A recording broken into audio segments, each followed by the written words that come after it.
Welcome to my YouTube channel HR educational hub মৰমৰ ছাত্ৰ ছাত্ৰীসকল। আজি তোমালোকৰ কাৰণে লৈ আহিছোঁ অসম জাতীয় বিদ্যালয়ৰ ক্লাছ 8ৰ ছায়েন্সৰ এনুৱেল এক্সামিনেশ্যনৰ কুৱেশ্যন পেপাৰ। যদি তোমালোকৰ জিলাত এনুৱেল এক্সামিনেশ্যন হৈ যোৱা নাই, তোমালোকে পেপাৰখন প্ৰেক্টিছ কৰি যাবা। তোমালোকে ইয়াৰ পৰা বহুত কুৱেশ্যন কমন পাবা। মৰমৰ ছাত্ৰ ছাত্ৰীসকল, যিহেতু তোমালোকে জানা যে আজিকালি মেট্ৰিকত ক্লাছ 9ত 45টাকৈ MCQ আহে, সেইকাৰণে তোমাৰ ইয়াতে যিমানকেইটা MCQ আছে বহুতেই ইম্পৰ্টেণ্ট হয় আৰু তোমালোকৰ স্কুলত এনেকুৱা ধৰণৰ MCQ পৰীক্ষাত আহিব। আৰু যদি তোমালোকৰ এটা কথা আৰু তোমালোকে ইয়াতে সদায় মন কৰিবা, তোমালোকৰ কিন্তু চিলেবাছ হতে তোমালোকে মিলাই ল'বা। মৰমৰ ছাত্ৰ ছাত্ৰীসকল, তোমালোকে ক্লাছ 10লৈকে কোনো ধৰণৰ চিন্তা কৰিব নালাগে। 100% তোমালোকে মোৰ চেনেলতে পঢ়িব পাৰিবা। গতিকে চেনেলটো ছাবস্ক্ৰাইব কৰি তোমালোকে হোৱাটছআপ গ্ৰুপত জইন হোৱা। হোৱাটছআপ গ্ৰুপৰ লিংকটো মই কমেণ্টত দি দিছোঁ। মৰমৰ ছাত্ৰ ছাত্ৰীসকল, সব প্ৰথম প্ৰশ্নটি আমাৰ কি আছে যে এণ্টিবায়'টিকৰ উদাহৰণ হ'ল, তো ইয়াতে তোমাৰ অপশ্যনটো হ'ব তোমাৰ ষ্ট্ৰেপ্ট'মাইচিন। এটা কি হয়? এণ্টিবায়'টিক হয়। তো তোমালোকে এনেকুৱা ধৰণৰ প্ৰশ্ন তোমালোকে দেখিবলৈ পাবা তোমালোকৰ এক্সামত। তোমালোকে কনচেপ্টখন ক্লিয়াৰ কৰাৰ কাৰণে ট্ৰাই কৰিবা। মই প্ৰত্যেকটো প্ৰশ্নৰ এনচাৰে মই ভালদৰে বুজাবলৈ ট্ৰাই কৰিম। মৰমৰ ছাত্ৰ ছাত্ৰীসকল, 2 নম্বৰ প্ৰশ্নটো চোৱা কি কৈছে। মাহজাতীয় উদ্ভিদৰ শিপাত থকা নাইট্ৰজেন জাতীয় বস্তুক স্থিতিকৰণ কৰা বেক্টেৰিয়াবিধ হ'ল। সেইটো হৈছে ৰাইজোবিয়াম। চব বহুত ইম্পৰ্টেণ্ট কুৱেশ্যন হয়। ক্লাছ 9তো এনেকুৱা ধৰণৰ কুৱেশ্যন আহে আৰু তোমালোকৰ ক্লাছ 9তো একেধৰণৰ চিন্তা কৰিব নালাগে। 100% তোমালোকে মোৰ চেনেলতে পঢ়িব পাৰিবা। তাৰপিছত 3 নম্বৰ কুৱেশ্যনটো, বসন্ত ৰোগৰ প্ৰতিষেধক চিটাৰ আৱিষ্কাৰক কোন হয়? এইটো এডৱাৰ্ড জেনাৰ হয়। মনত ৰাখিবা। আৰু এডৱাৰ্ড জেনাৰক এই তোমাৰ যিটো ভেকচিন, প্ৰতিষেধক চিটা মানে ভেকচিন হয়, তো ভেকচিনৰ ফাদাৰ বুলিও কোৱা হয়। এইটো মনত ৰাখিবা, কাৰণ পৃথিৱীৰ ভিতৰত সৰ্বপ্ৰথম এডৱাৰ্ড জেনাৰেই তোমাৰ কি কৰিছিল? ভেকচিন আৱিষ্কাৰ কৰিছিল। 4 নম্বৰ কুৱেশ্যনটো চোৱা, কটাৰীৰে কাটিব পৰা ধাতু হ'ল। চোৱা, কটাৰীৰে আমি 3টা ধাতু কাটিব পাৰি। সেইকেইটা হৈছে লিথিয়াম, ছডিয়াম আৰু পটাছিয়াম। এই 3টা ধাতু বহুত কোমল হয়, ইহঁতক আমি কটাৰীৰে কাটিব পাৰি। গতিকে এইটো ক নম্বৰ আনচাৰটো শুদ্ধ হ'ব, লিথিয়াম। তাৰপিছত চোৱা গৈছে, তলৰ কোনটো ঘাত সহনীয়? আটাইতকৈ ঘাত সহনীয় কোনটো হ'ব? জিংক হ'ব। তাৰপিছত চোৱা 6 নম্বৰ কুৱেশ্যনটো কৈছে, তলৰ কোনটো উক্তি শুদ্ধ? শুদ্ধটো বাছি উলিয়াব লাগে। চোৱা, সকলো ধাতু নমনীয়, সকলো অধাতু নমনীয়, সাধাৰণতে ধাতুসমূহ নমনীয় আৰু কিছুমান অধাতু নমনীয়। তো এইটো গ নম্বৰ আনচাৰটো কাৰেক্ট হ'ব। মানে জেনেৰেলি যিবোৰ মেটেল আছে সেইবোৰ তোমাৰ কি হয়? ডাকটাইলেবল হয়। 7 নম্বৰ কুৱেশ্যনটো চোৱা, ইন্ধনৰ কেলৰিমান প্ৰকাশ কৰা এককটো হৈছে কিলো জুল পাৰ কেজি। ঘ নম্বৰটো কাৰেক্ট হ'ব। 8 নম্বৰ কুৱেশ্যনটো চোৱা, এনেকুৱা ধৰণৰ প্ৰশ্ন তোমালোকে ক্লাছ 9 আৰু 10ত অৰ্থাৎ মেট্ৰিকতো এনেকুৱা ধৰণৰ কুৱেশ্যন আহে। বহুতেই ষ্টেণ্ডাৰ্ড কুৱেশ্যন পেপাৰ হয় এইখন। গতিকে তোমালোকে এইখন ভালদৰে প্ৰেক্টিছ কৰি যাবা। সেইটো চোৱা, কামৰূপ মেট্ৰ' জিলাৰ কুৱেশ্যন পেপাৰ হয় এইখন। ইন্ধনৰ অসম্পূৰ্ণ দহনৰ ফলত উৎপন্ন হোৱা গেছবিধ, এইটো কাৰ্বন মনক্সাইড। ইন্ধনৰ যেতিয়া অসম্পূৰ্ণ দহন হয় তেতিয়া কাৰ্বন মনক্সাইড উৎপন্ন হয়। 9 নম্বৰ কুৱেশ্যনটো চোৱা, যি নিম্নতম উষ্ণতাত দ্ৰব্য অৰ্থাৎ জুই লাগে তাক কি বুলি কোৱা হয়? জ্বলন উষ্ণতা অৰ্থাৎ ইগনিশ্যন টেম্পাৰেচাৰ বুলি কোৱা হয়। তাৰপিছত কুক কোনে আৱিষ্কাৰ কৰিছিল? এইটো ক্লাছ 9ত এজ ইট ইজ কুৱেশ্যন আহে। এইটো ৰবাৰ্ট হুকে কুক আৱিষ্কাৰ কৰিছিল। এইটো 1665 চনত আৱিষ্কাৰ কৰিছিল, মনত ৰাখিবা। তাৰপিছত চোৱা, এমিবাই খাদ্য গ্ৰহণৰ বাবে ব্যৱহাৰ কৰা অংগবিধ হ'ল কুট পদ। এইটো বহুত ইম্পৰ্টেণ্ট কুৱেশ্যন হয়। 9-10ত এনেকুৱা ধৰণৰ কুৱেশ্যন পৰীক্ষাত আহে। এমিবাই যিটোৰ দ্বাৰা খাদ্য গ্ৰহণ কৰে সেইবিধক আমি কুট পদ নামেৰে জানো। তো এইখিনি হ'ল। তাৰপিছত চোৱা, এইটো 12 নম্বৰ কুৱেশ্যনটো চোৱা, এইটো তলৰ কোনটো একোষী প্ৰাণী? চোৱা, একোষী আৰু বহুকোষী তোমালোকে জানা 2 প্ৰকাৰৰ প্ৰাণী আছে। একোষী মানে এটা কোষেৰে গঠিত জীৱ আৰু বহুকোষী মানে বহুতকেইটা জীৱৰে গঠিত কোষ প্ৰাণী। তো এটা চোৱা, এমিবা যিটো আছে সেইটো একোষী হয়। গতিকে ঘ নম্বৰ আনচাৰটো কাৰেক্ট হ'ব। তাৰপিছত 30 নম্বৰ কুৱেশ্যনটো, কোষৰ DNA ক'ত থাকে? DNA ক'ত থাকে? কোষ কেন্দ্ৰত থাকে। 14 নম্বৰ কুৱেশ্যনটো চোৱা, পুৰুষৰ যৌন হৰমনবিধ হ'ল। তো পুৰুষৰ যৌন হৰমনবিধ হৈছে টেষ্টষ্টেৰন আৰু মহিলাসকলৰ হৈছে এষ্ট্ৰজেন। আৰু এটা কথা মন ৰাখিবা, ইনচুলিন যিটো তোমাৰ হৰমন আছে এইটো তোমাৰ কি কৰে? অগ্নাশয় গ্ৰন্থিয়ে নিঃসৰণ কৰে। আৰু ইনচুলিনৰ অভাৱ হ'লে মানুহৰ কি হয়? ডায়েবেটিছ বেমাৰ হয়, মধুমেহ বুলি যাক আমি কওঁ। আৰু থাইৰক্সিন যিটো হৰমন আছে এইটো থাইৰইড গ্ৰন্থিয়ে তোমাৰ নিঃসৰণ কৰে। আৰু থাইৰক্সিনৰ অভাৱ হ'লে মানুহৰ গৰল বেমাৰ হয়, যিটো গলটো ফুলি উঠা বেমাৰ সেইটো।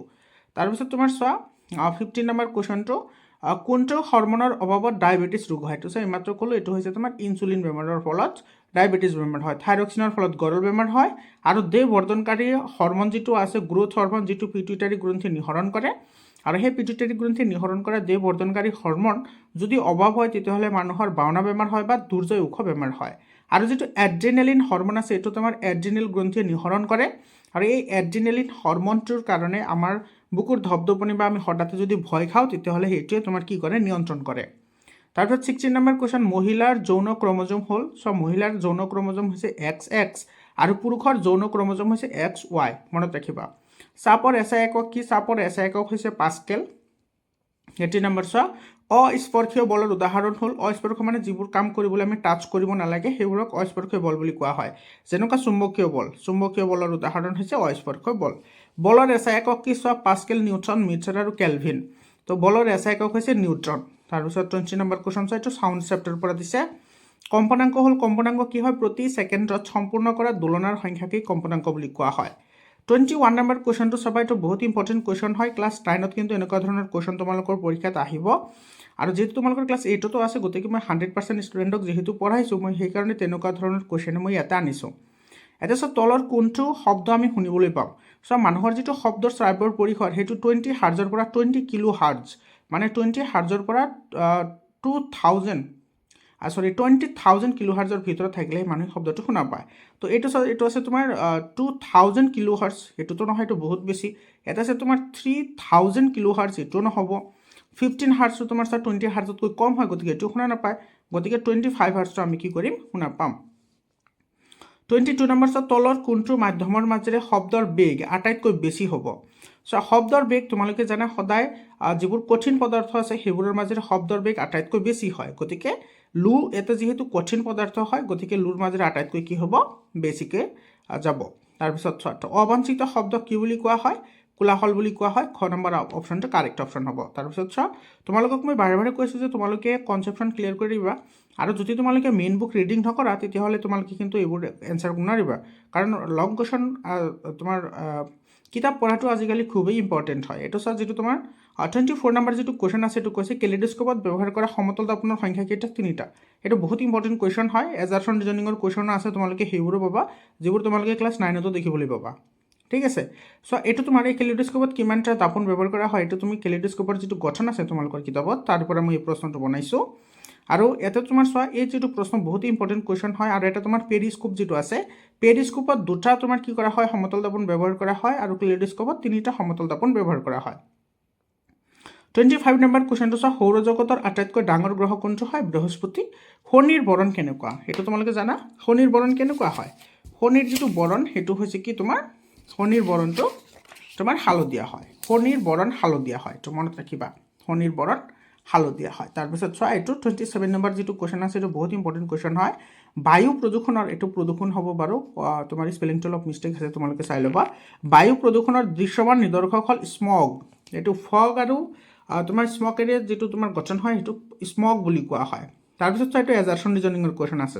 বহুত ইম্পৰ্টেণ্ট হয় তোমালোকে ক্লাছ 9ত কিন্তু এইবোৰ প্ৰশ্ন দেখিবলৈ পাবা এজাৰছন ৰিজনিঙৰ কুৱেশ্যন এজাৰছনত কি কৈছে বিভিন্ন ৰাসায়নিক পদাৰ্থ যেনে কীটনাশক ৰাসায়নিক সাৰ তেল আদি পানীত মিহলি হ'লে পানী প্ৰদূষণ হয় তো এইটোতো কাৰেক্ট হয় আৰু ৰিজনত কৈছে যে এই ৰাসায়নিক দ্ৰব্যবোৰ হ'ব বাৰু এইটো তোমাৰ ই স্পেলিং মিষ্টেক হৈ আছে পানীৰ সাধাৰণ গুণাগুণ নষ্ট কৰে এইটো কাৰেক্ট হয় আৰু সেইকাৰণে পানীৰ তোমাৰ কি হয় সেইকাৰণে তোমাৰ পানীৰ গুণাগুণ নষ্ট হ'লে তোমাৰ পানী কি হয় তোমাৰ প্ৰদূষণ হোৱা বুলি কোৱা হয় অৰ্থাৎ এজাৰছন আৰু ৰিজন দুইটা কাৰেক্ট হ'ব লগতে ৰিজন টু এছাৰছনৰ শুদ্ধ ব্যাখ্যাও হ'ব এইটো ক নম্বৰ অপশ্যনটো কাৰেক্ট হ'ব 29 নম্বৰ কুৱেশ্যনটো চাবা ইয়াতো এজাৰছনত কি কৈছে মানুহৰ বয়স বৃদ্ধিৰ লগে লগে কেটাৰেক্ট বেমাৰ হয় এইটো কাৰেক্ট হয় এইটো তোমালোকৰ যিটো মানুহৰ চকু আৰু পৃথিৱী আছে সেইটো চেপ্টাৰৰ পৰা দিয়া হৈছে পোহৰ চেপ্টাৰৰ পৰা দিয়া হৈছে এইটো বাৰু পোহৰৰ পৰা এইটো প্ৰশ্ন তোমাৰ বনাইছোঁ মই আৰু এনেকুৱা ধৰণৰ প্ৰশ্ন তোমালোকৰ আজমল ছুপাৰ 14 নিচিনা পৰীক্ষা তেনেকুৱা ধৰণৰ প্ৰশ্ন আহে আৰু ৰিজন কি দিছে মানুহৰ বয়স বাঢ়িলে চিলিয়াৰী পেশী দুৰ্বল হোৱাৰ ফলত কেটাৰেক্ট বেমাৰ হয়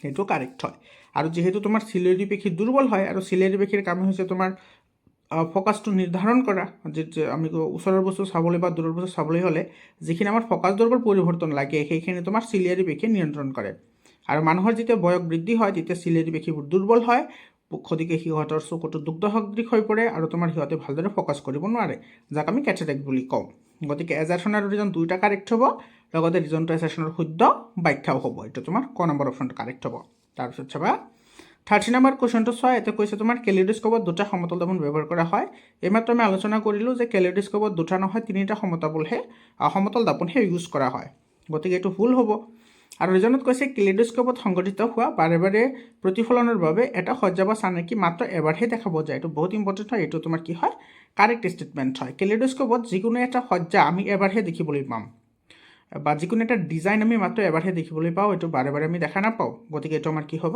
কাৰেক্ট হ'ব। ইয়াৰ এজাৰশ্যনটো মিছা হ'ব, ৰিজনটো সঁচা হ'ব, ঠিক আছে। তাৰপিছত চোৱা লং কুৱেশ্যন কেইটা চাবা, বহুত ইম্পৰ্টেণ্ট কুৱেশ্যন হয়। 31 নম্বৰ কৈছে বায়ু প্ৰদূষণৰ দুটা কাৰণ লিখা, এইটো 2 মাৰ্কৰ কুৱেশ্যন হয় গোটেইকেইটা।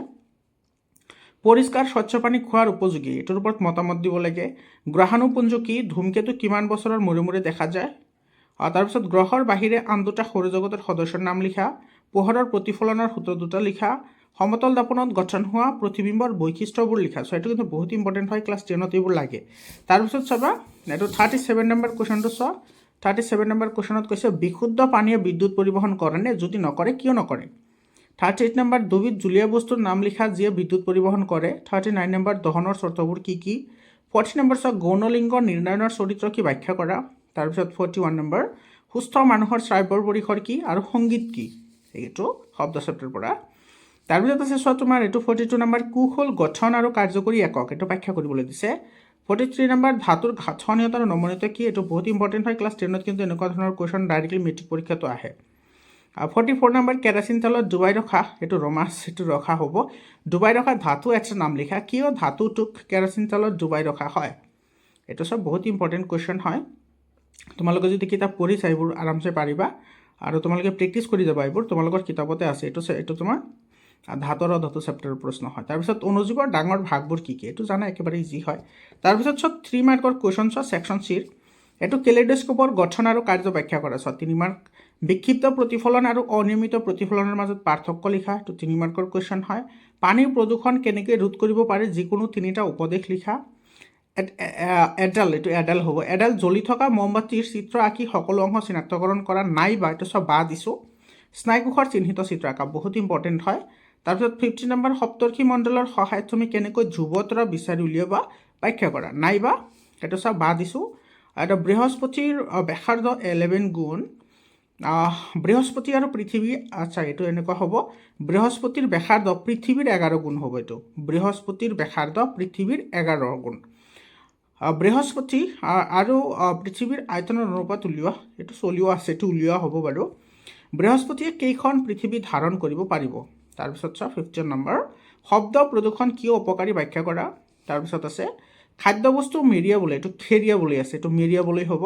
খাদ্যবস্তু মেৰিয়াবলৈ সাধাৰণতে এলুমিনিয়ামৰ ব্যৱহাৰ কৰা হয়, কিয়, তোমালোকে স্পেলিংবোৰ ঠিক কৰি ল'ব বাৰু। নাইবা পিটুইটাৰী গ্ৰন্থি আৰু থাইৰয়ড গ্ৰন্থিয়ে নিঃসৰণ কৰা হৰমন দুবিধ কি। তো এইখিনি আছিল তোমালোকৰ প্ৰশ্ন। আশা কৰিছোঁ তোমালোকৰ এইটো ভালে লাগিছে। তোমালোকে হোৱাটছআপ গ্ৰুপত জইন হ'বলৈ নাপাহৰিবা, হোৱাটছআপ গ্ৰুপৰ লিংকটো মই কমেণ্টত দি দিছোঁ। মোৰ ছাত্ৰ ছাত্ৰীসকল, তোমালোকে এনেকুৱা ধৰণৰ এনচাৰবোৰ পাবলৈ হ'লে তোমালোকে মোৰ চেনেলটো ছাবস্ক্ৰাইব কৰি হোৱাটছআপ গ্ৰুপত জইন হোৱা, আৰু ভিডিঅ'টো কেনেকুৱা লাগিছে তোমালোকে কমেণ্ট কৰি নিশ্চিতভাৱে জনাবা। আৰু যদি PDF ফাইল লাগে তোমালোকে PDF ফাইল পাই যাবা, হোৱাটছআপ গ্ৰুপত জইন হোৱা। আজিৰ কাৰণে এইখিনিয়ে, ধন্যবাদ।